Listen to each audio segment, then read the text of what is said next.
Good evening, everyone. I'd like to call the Administration Committee meeting to order. Clerk Galiazzi, could we have the roll, please? Alderman Schmidt? Here. Alderman Tom Grady? Here.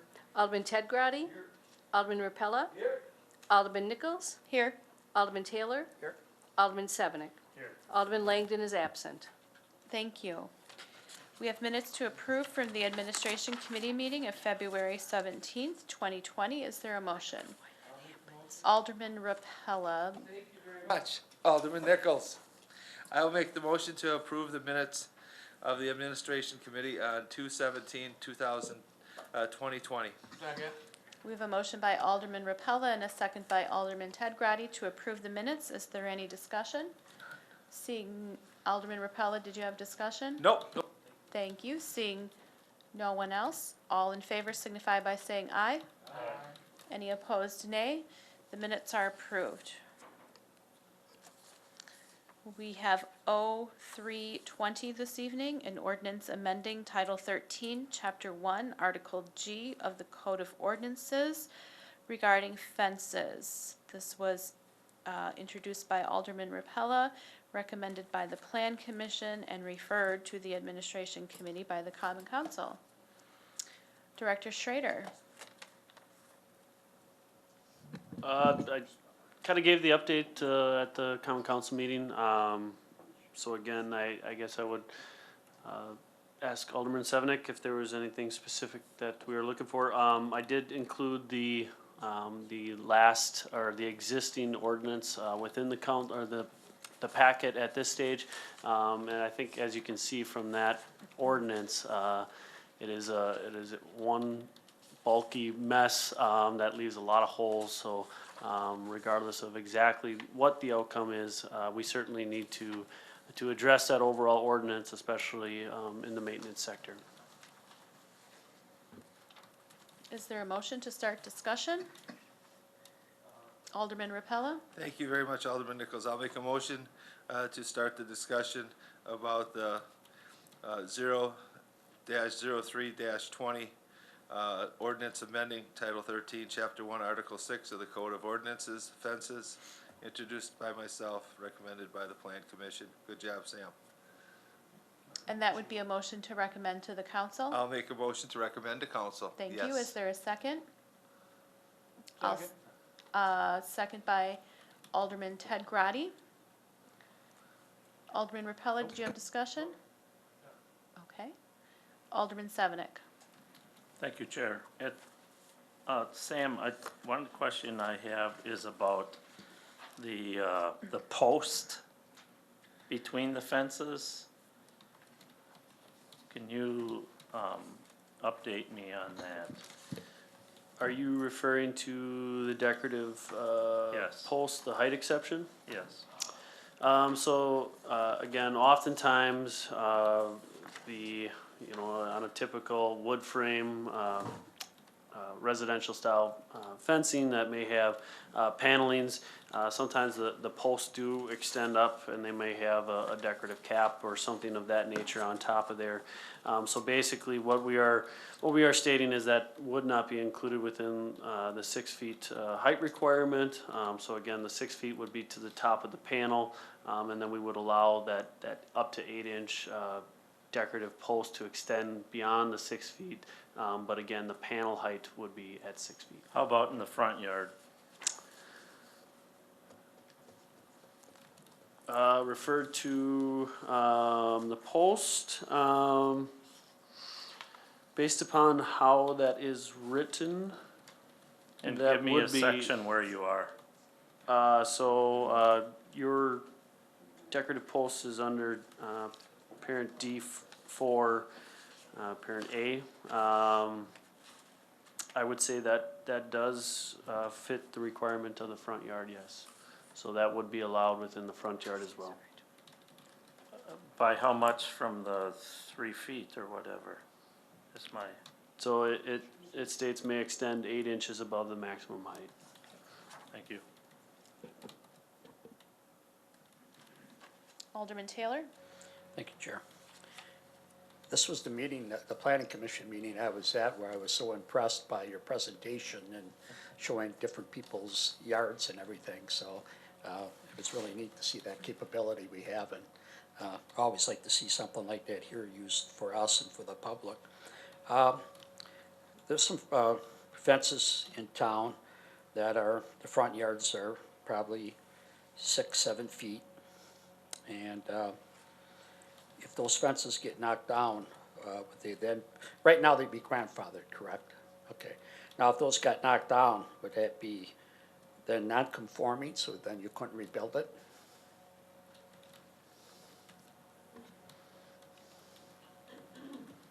The question likely is not an easy one. It would probably depend on what caused it to knock down. Let's say a vehicle I went- believe if it was, maybe I should let the city attorney answer this. I'll let this, I got the look. I will let- Attorney Captain? The height restriction in the, and all of the restrictions in the front yard have to do with health, safety. And so they, if it comes down, they would have to comply then with the new standards. If it's not health, safety, then, you know, it wouldn't make any difference, but that's the reason why these regulations are being enacted, is for a health, safety reason. So, does that mean, the fence can be put back up then? No. Well, it could be put back up, but it would have to be 3 feet, 6 inches in height maximum. So like, for example, on the end of Kai Street and Willow Lane, you have a beautiful fence there with big, nice brick posts in between, and it's probably 7 feet tall, and somebody goes around that curve and knocks it down, and the next fence they put up is gonna have to be 3 feet tall, okay? Yeah. Car goes around the curve by Alderman Grady's beautiful brick wall fence, that's 6 feet tall probably. The car goes through that, knocks that down, he can't rebuild that wall at that same height, he'd have to build it at 3 foot height, 3'6". I don't remember walls. Where do walls come in? That's a fence, it's a brick fence.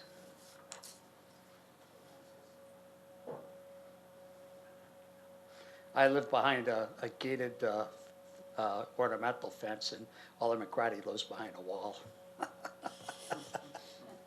Just don't cross. So it's a wall, or I suppose if you put it up, it'd be a fence. I guess before. Well, and it depended if it was attached to the house and if it was part of a, I mean, It's not you know, attached. I'd have to see what it is. Yes, But we have these go ahead. throughout the community. There's other places that have these too. And just corner of Nicollet Boulevard and Park Street. It's a wall there from the first house, and somebody makes that corner, knocks that wall down.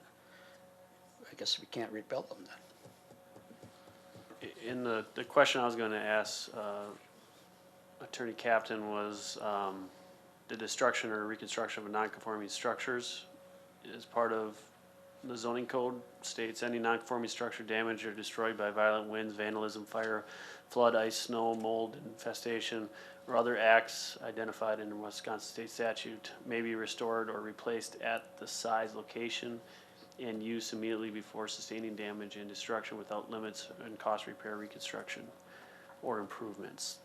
So I just want to make sure we clarify that as we are discussing it, that would not be able to be replaced because of health safety.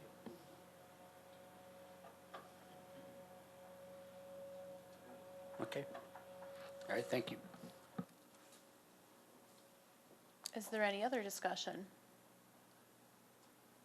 Seeing none, we have a motion by Alderman Rapella and a second by Alderman Ted Grady, I believe, to forward this to council.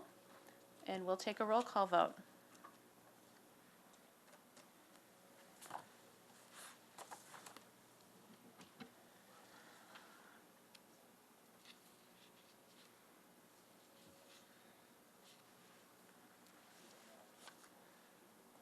Motion carried on roll call, 6-1.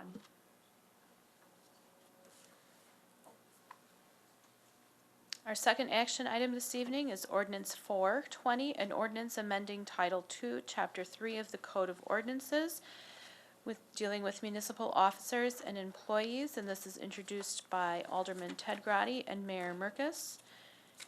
And Attorney Captain, could you update us on this, please? Thank you. This ordinance change is just to reflect the fact that there were some position changes, Administrative Services Director to Finance Director, adding the Human Resources Director position back with the City Attorney, so it's a cleanup. Alderman Ted Grady. Thank you, Chair. At this time, I'd like to make the motion to forward to council ordinance 04-20. We have a motion. Is there a second? We have a motion by Alderman Ted Grady and a second by Alderman Schmidt to forward 0420 to the council. Is there any discussion? Attorney Captain, thank you for your explanation. Seeing no discussion, we'll take a roll call vote.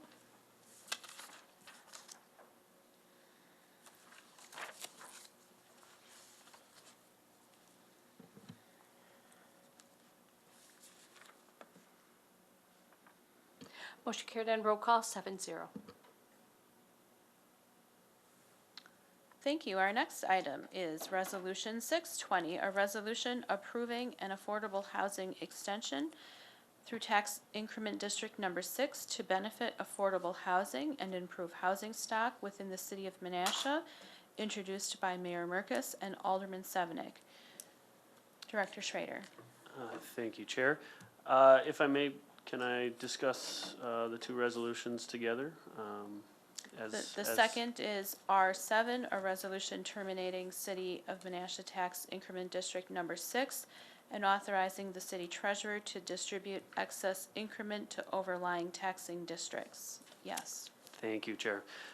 So in front of the Administration Committee tonight is a proposal to close TIF 6, the district basically in the Midway Business Center Commercial Industrial Corridor. It includes kind of the former Shopko, Piggly Wiggly, that area. I should have included a map. You just said that, I didn't know that. I'll make a note for council. For the council meeting. Yes, so just a couple of oversights from the district itself. So it was created in 1998 as an industrial TIF district that has an expenditure period of 18 years. That expenditure period ended in September of 2016. Statutory closing on that district is 23 years or September of 2021. Its current balance does exceed its liabilities. So again, that would require the city of council to close that district. Right now, the estimated end fund balance of that district is roughly $583,000. Overall, that district over its creation created $19 million of new increment, new valuation that will be reimbursed once this district is closed.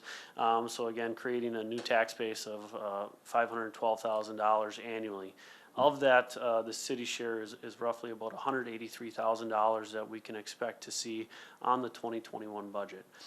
So kind of moving forward, again, state statute requires us to close that district before April 15th of 2020. So what we are looking at doing is bringing this to administration tonight and then forwarding it to the Common Council for the second week, if approved tonight, for the second meeting in March, but still allowing some time in there if there's further discussions or questions. If many of you guys can recall, last year, I believe we had the same council, except Ann, Alderman Schmidt. So last year, the city council did close and terminate TIF District 5. We closed that 2 years early, but we also adopted a Strong Neighborhoods Menasha program. So with that, again, through state statute, we were able to place the last year's increment into a fund to benefit affordable housing within the city of Menasha. So the administration and common council have basically two options, is to approve the resolution R720 to close the district.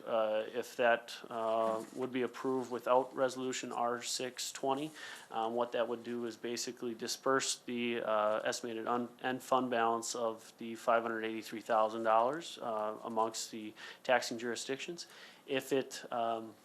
If R620 would be approved, what that would do is it would take that last year's increment, roughly $512,000, and how the resolution is presented is to actually place that into the Strong Neighborhoods Menasha program. So placing that last year's increment into the Strong Neighborhoods program, and then the remaining balance at that point would be distributed between the municipalities. So again, that would be roughly about $71,000, and of that would be about $25,000 to roughly the city general fund. So one of the reasons we are looking at using this affordable housing extension is we've been in conversations with the city of Appleton over many years regarding the southern portion of the Appleton Water Plant property. So right now it is a large field, and it is likely that the Appleton Water Plant does not need that for future growth. And it's also kind of a key connecting piece for the city of Menasha. So what we would potentially be able to do is with those earmarked funds, with the intent of those funds would be to actually look to acquire that southern half of the Appleton Water Plant property. We'd be able to, at that point, place a street through there and open up roughly an estimated amount of, I think it was 24, 26 residential single-family lots. So again, we would justify using the state statute of affordable housing defined as 30% of the no more than 30% of the household's gross monthly income goes towards housing, defined as, again, your mortgage, other housing expenses, taxes, utilities, things of that nature. So when we had kind of taken a look at the average for the Calumet County area, that would basically allow the new home value to be roughly $300,000 or up to that amount. So that is pretty comparable with the new homes that are being built within that area of the city of Menasha. And with those 24 potential new lots, we would look to potentially generate up to $60,000 to $70,000 of new increment annually. So again, we've been kind of looking at this project for a long time, but had a hard time looking at how we could finance that. This potentially would be an avenue that we could look at, basically writing down that land cost, paying for the infrastructure with the lot sales. So it's a zero cost to the city. It pays back itself. And then we would look at, again, adding, and the $60,000 to $70,000 is just the city's share of that new taxable income. So again, that is the logistics of our 620. Obviously, the resolution basically states placing that within the Strong Neighborhoods program. But based upon this memo, the intent is to work with the city of Appleton to bring something back to open up some new residential lots that would again add to our annual tax base versus that one-time payout. So again, if R620 was not approved, that fund balance of the 583 was just distributed between the municipal jurisdictions. We would be looking at a return of basically $208,000 into the general fund, but that is again a one-time payout. So by placing this into the Strong Neighborhoods program, looking to acquire that property, adding that new tax base, we're kind of setting us up for years to come. So staff does recommend, the administration committee recommend approval of R-6-20 to the Common Council, approving affordable housing extension through tax increment district number 6, placing last year's increment into the Strong Neighborhoods Housing Program to benefit affordable housing and improve the housing stock within Menasha. Staff also recommends, to the administration committee, recommend approval of R-7-20 to the Common Council, approving the early termination of tax increment District 6, authorizing the city treasurer to distribute excess increment to overlying taxing jurisdictions.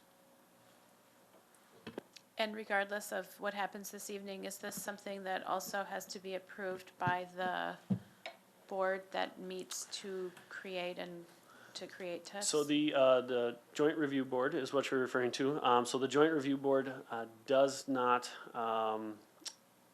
is not required to vote on a termination, so that is completely within the city.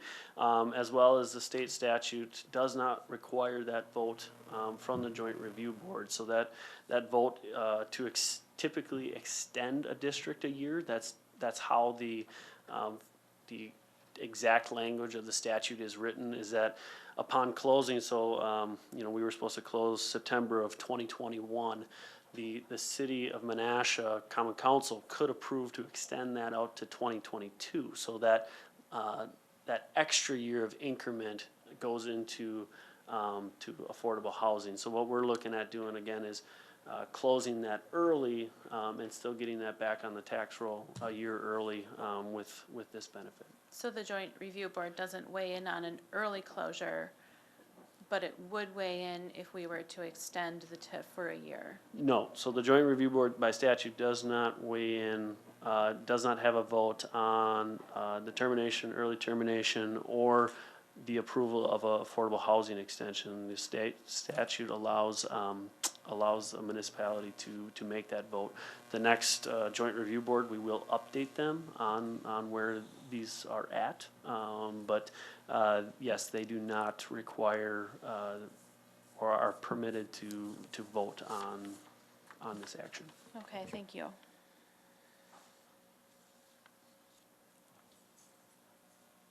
Alderman Sevenick.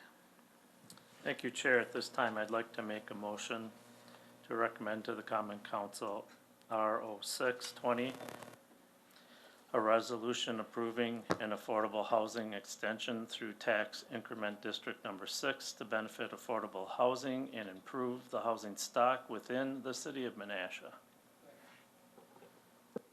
We have a motion by Alderman Sevenick, seconded by Alderman Ted Grady. Thank you. To forward Resolution 620 to the council. Alderman, I don't know who was first. I'm going with Alderman Taylor. Thank you, Chair. Sam, when this breaks down to the distribution of these funds, what is that? Who gets a piece of the pie here? And do you have the numbers on that? Yes, so the jurisdictions would be the county, the Menasha, the city of Menasha, the school district, and Fox Valley Technical College. So if the city approved or did not approve the extension, again, the city share would be about $208,000. The Winnebago County share would be about $102,000. The school district share would be $250,000 roughly, and the Fox Valley Tech would be about $22,000. If the extension would be approved, again, we would basically take that $512,000 out of that balance. So that's that last year's increment, leaving us with the $71,000 to break apart. That would be $12,000 to the county, $25,000 to the city, $30,000 to the school district, and roughly $2,700 to the technical college. Okay, and then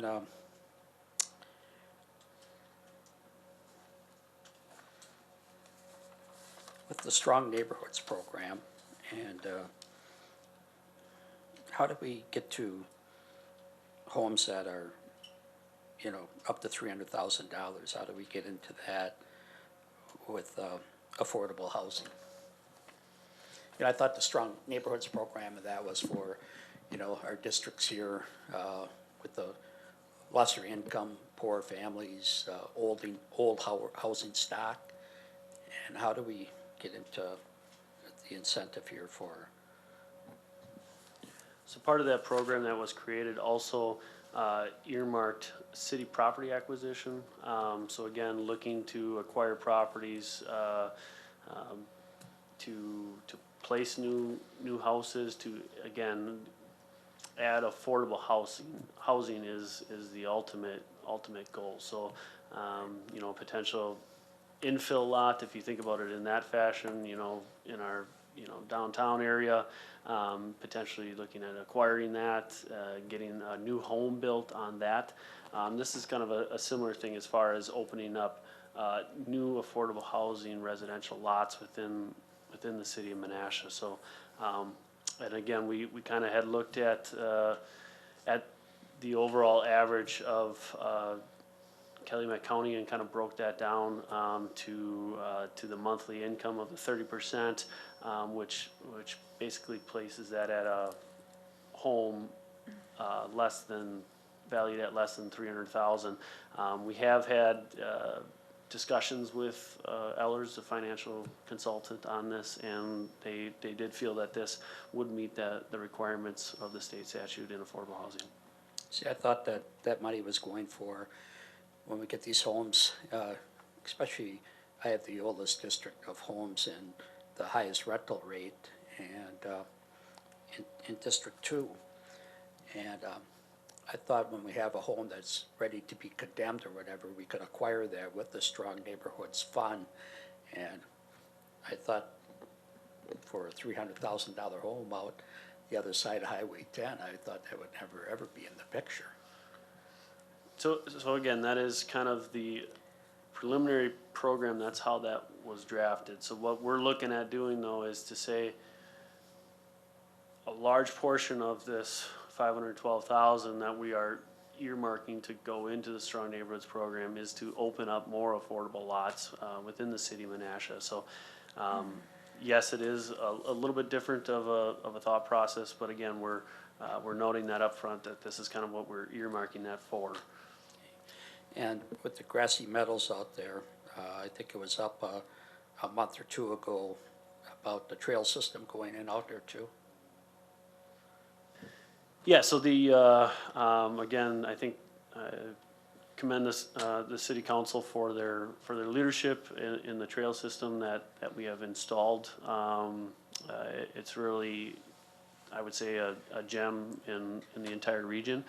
So again, we had installed the Province Terrace Trail, and then with the new 16 lot subdivision, second edition of Southfield, or the extension of Grassy Meadows, we also approved that extension of that trail to the east. So that will get us to the west side of this Appleton Water Plant property. And the thought process is that with this street construction, these new lots, that we would be able to extend that now across the Appleton Water Plant property to the east side. I believe you'll see that in later conversations with the new subdivision on Woodland Hills. They're looking at putting that trail section in right away. So again, really closing the gaps in those trail sections to make sure they're very usable. But something we did this last time with this, we fell short of putting in the lighting for the kids that use these trails. It's the trail, it's a sidewalk, and could some of this money be used for the lighting for that trail system when we put that in? Because am I incorrect here about we didn't put the lighting in on the trail on the last section that we put in? There's no dollar amount for lighting. So probably getting a little bit off topic, but I will touch on that. So That's all connected. Yeah, the trail likely on that subdivision that we would look to open would be in the street, so it wouldn't tuck kind of behind the houses like that other one is. So again, the street lighting would be that lighting of that trail system. And again, the the biggest thing here is to basically write down the land cost. So also the city of Menasha can also sell those lots at a lower rate to make sure we're not holding on to those lots forever. We get those developed quickly and back onto the tax roll and to move So forward. any of these dollars, would it be going for the trail system development there? So the dollars would go towards the acquisition of land. That's how we would look at using or defining that as the affordable housing abilities, is to write down that land cost so we can open up more lots for affordable housing. So that, it is a fine line, but we would look at basically the money's going towards just writing down that land cost. Okay, and I know your department gets very creative and generous at times with, and it's a positive, okay, with how they appropriate dollars. Would any of those dollars be going to the trail system out there? No, Okay. And then how would that, since that's not the case there with the land acquisition, how would those be put in then, further the trail system? so the trail we would look at, again, that's part of the initial infrastructure. Those details, again, will have to basically be worked out. We'll work with engineering to draft those, get a dollar amount in front of us, an estimate, and then we'll adjust the lot line, or the lot pricing to make sure we break even on that. So again, the trail system will be able to go in as part of that lot sale, almost like have a deferred assessment on yourself. Okay, and then, with the Strong Neighborhoods, Menasha program, I thought it was just mainly to, beautify the exterior of the buildings for curb appeal, so it doesn't look like a rundown house. A rundown house drives down the property value and other people don't wanna live there. And I thought it was mainly just to help people at $5,000 acquire a new home first time, and also, to put on maybe new siding, new roof, new windows, and to make the curb appeal. I thought that was what the program was for. Now I'm seeing bills come through at $20,000-$30,000, and it's for interior work also too. And we're gonna use up those funds real fast if we're gonna let people modify their bathrooms or kitchens and things. And so, And am I that is- misunderstanding That's the program? Yes, I would say, not to sound rude, but I can certainly go over that program with you again, this week if you'd like, and, kind of the details of how that is laid out. And again, that program was created if amendments need to be made, we Okay. can make adjustments and amendments if that's not what was intended. Okay, thank you very much. Alderman Ted Grady? Yep, thank you, Chair. I really like this ordinance. It's future thinking. You can generate $60,000 to $70,000 annually in taxes. So thanks, Alderman Sevenik, Mayor Merkus, and Director Schroeder for sitting down and putting something like this together. It's a good thing for the city.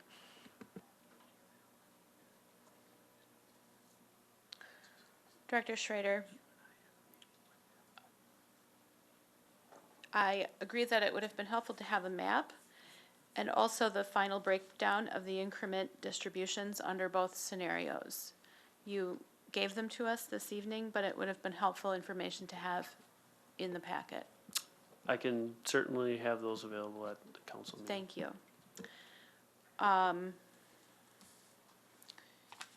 agree with Alderman Taylor about the purpose of the Strong Neighborhoods program when it was first initiated, and I dug mine out.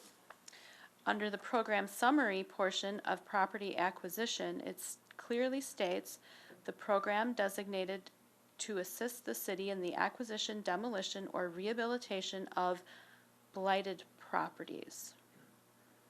Not a vacant parcel that doesn't belong to us for the creation of new housing, but to use in the parts of our city that are distressed.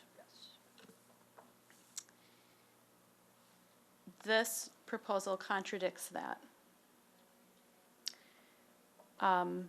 how far are we along in those conversations with the city of Appleton? Staff has met several times, and I would say that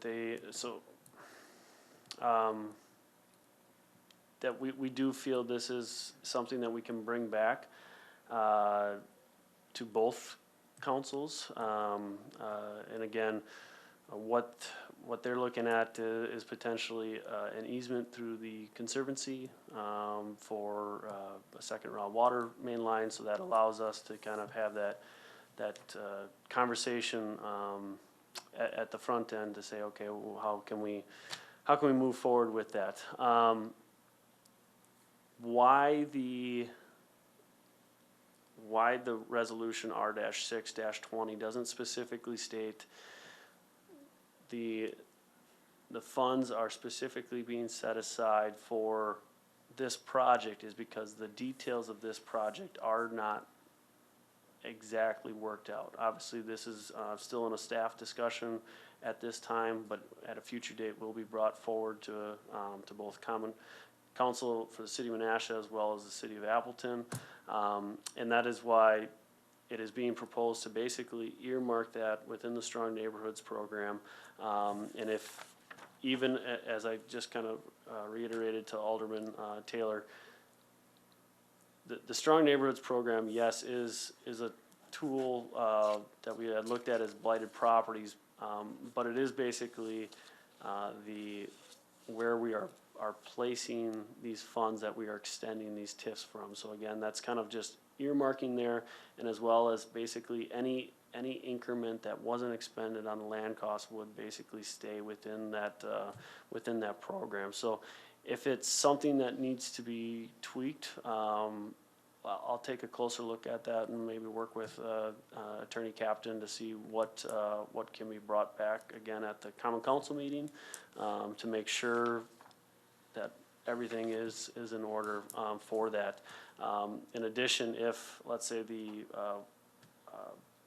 negotiations or the conversations with Appleton faded out, again, those funds would be earmarked in an affordable housing manner that is acceptable by the state statutes and the DOR and our financial advisors. So that's kind of, again, why that is being earmarked within that program, and then to use the city property acquisition portion of that to bring it back to council to finalize that deal at that time once we have all those details nailed down. Do we have a memorandum of understanding with the city of Appleton? No. Is this area in the Menasha Joint School District? The Appleton Water Plant area? No. I will say that the state statute does allow, and it's very specific, that the last year's increment would be allowed anywhere within the city limits, city of Menasha. Similar to that, any Calumet County that would meet the affordable housing and submitted a application for Strong Neighborhoods Fund, they would be eligible for those as well. Again, it is citywide that these funds are available.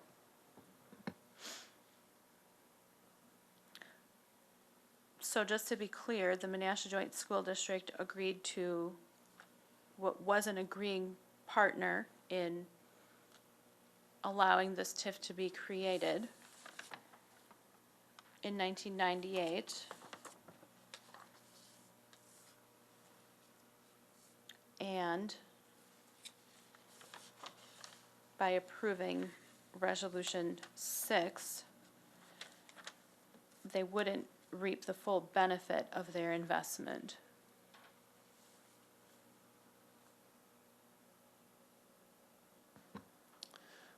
I will say that we are looking at closing the district early. So again, that gets that back on their books earlier than they had already anticipated. But that is one way to put it, yes.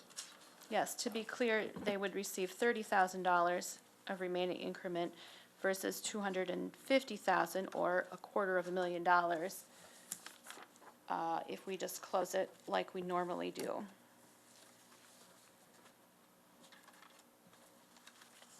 Is there any other conversation? Alderman Sevenick. I do just want to add so that the public understands that after we created this TIF, it increased the value or increment upwards of $19 million, which means the school district, the Fox Valley Tech, and all the other taxing, Winnebago County and other taxing entities benefited. And in other words, afterwards, the school district now will benefit an additional $250,000 in the future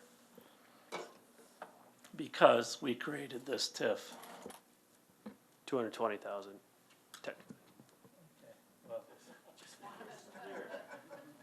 I called you today and you said 250, so.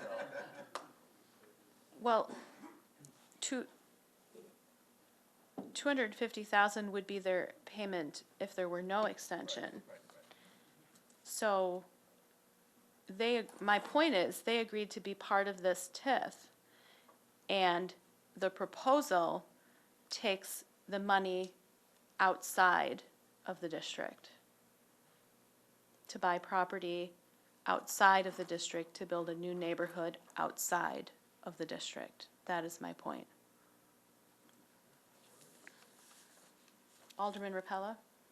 Thank you very much, Alderman Nichols. Yes, anything past, the water plant all the way to Lake Park is all Appleton School District.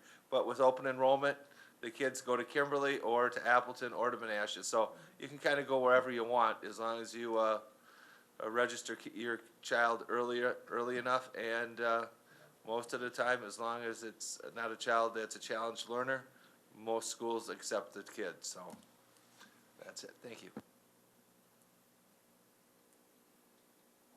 Is there any other discussion? Seeing none, we'll vote on Resolution 6 first, a resolution approving an affordable housing extension through tax increment District Number 6 to benefit affordable housing and improve housing stock within the city of Menasha. We'll take a roll call vote.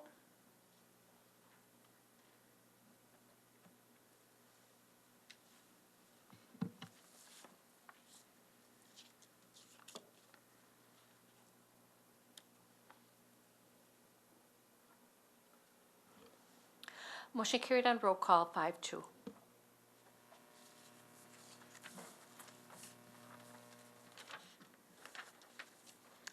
And lastly, we have Resolution 720, a resolution terminating the City of Menasha Tax Increment District TID Number 6, authorizing the city treasurer to distribute excess increment to overlying taxing districts, introduced by Mayor Merkes and Alderman Sevenick. Director Schrader already gave a summary of what this resolution accomplishes. Alderman Sevenick? Thank you, Chair. At this time, I'd like to recommend to the Common Council, Resolution 0720.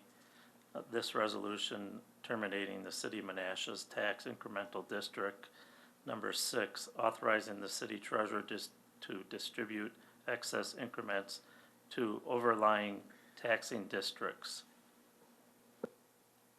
We have a motion by Alderman Sevenick and a second by Alderman Ted Grady to forward Resolution 7 to the council. Is there any discussion?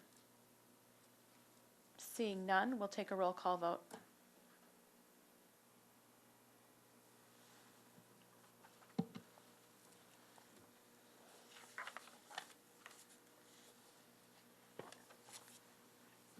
Motion carried on roll call 7-0. Yes, thank you, and with that, we'll entertain a motion to adjourn. Motion to adjourn. We have a motion by Alderman Taylor, second by Alderman Ted Grady. All in favor signify by saying aye. Aye. We are adjourned.